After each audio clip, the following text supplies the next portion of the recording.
Hi friends, ఈరోజు సర్దార్ వల్లభాయ్ పటేల్ జన్మదిన శుభాకాంక్షలు అందరికీ.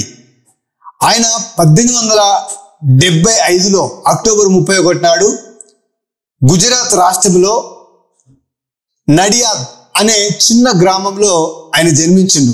ప్రతి ఒక్కరు జీవితంలో ఎక్కడో అక్కడ పుడతారు, ఎక్కడో అక్కడ మరణిస్తారు. కానీ వాళ్ళకంటూ ఒక గుర్తింపు ఉంటుంది, వాళ్ళకంటూ ఒక గోల్ ఉంటుంది. అందుకోసమే వాళ్ళు జీవితంలో గెలిచి ఇప్పుడు చరిత్రలో నిలబడుతున్నారు అంటే ఏదో కారణాలు ఉంటాయి. అయితే సర్దార్ వల్లభాయ్ పటేల్ గురించి మనము కొంచెం తెలుసుకుందాం. 3 విషయాలు మీకు స్పష్టంగా చెప్తా. ఆయన చిన్నప్పటి నుంచి ఆయనకు ఒక క్రమశిక్షణ, ధైర్యం, నిజాయితీ ఆయన చాలా అలవాటు చేసుకున్నాడు. అందుకోసమే లైఫ్ని ఆయన ఒక న్యాయవాదిగా పనిచేసేవాడు. అయితే దేశ సేవ కోసం, దేశం కోసం ఆయన ఆ పనిని వదిలి ఇక్కడ దేశ ప్రజల కోసం జీవించిండు. ఆయనకు 3 రకాలుగా బిరుదులు ఇచ్చిండ్రు ప్రజలు. ఆ బిరుదులు ఏందో మనం ఒక 3 తెలుసుకుందాం. మొదటిది ఐక్యతకు ప్రతీకగా ఆయనకు భారత ఐక్యత శిల్పి అని ఒక బిరుదు ఉంది.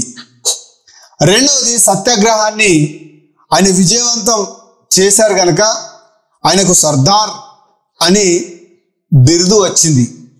మూడవది స్వతంత్రంలో గాంతో పోరాడిండు గనుక ఆయనకు లోహో పురుషుడు అని అదొక బిరుదు ఉంది.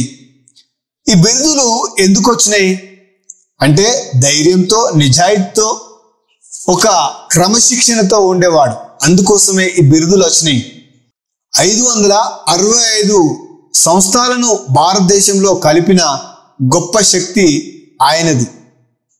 ఎందుకంటే ఇవన్నీ ఎందుకు చెప్తున్నామంటే ఆయన చరిత్రలో ఎందుకు నిలిచిండో మనం క్లియర్గా స్పష్టంగా తెలుసుకుందామని ఈ వీడియో చేస్తున్నాం.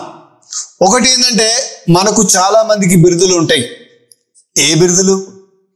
తాగుబోతని, తిరుగుబోతని, తిండిబోతని, లేకుంటే వేస్ట్ గాడని, లేకుంటే పనికిరానుడని ఏదో ఒక బిరుదు ఉంటుంది. కానీ ఈయనకున్న బిరుదు చాలా గొప్పది.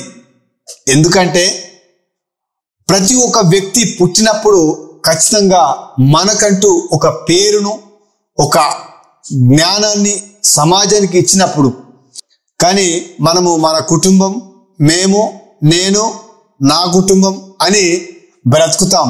గనుకనే 4 గోడల మధ్యలోనే ఉంటాం, 4 గోడల మధ్యలోనే పెరుగుతాం, 4 గోడల మధ్యలోనే చనిపోతాం. గనక మనకు బిరుదులు రావాలి అంటే ఒక్కసారి వెనుక వాళ్ళ చరిత్రలు మనం తెలుసుకుంటే మనం కూడా పోరాడతాం, మంచి లక్ష్యంతో బతుకుతాం.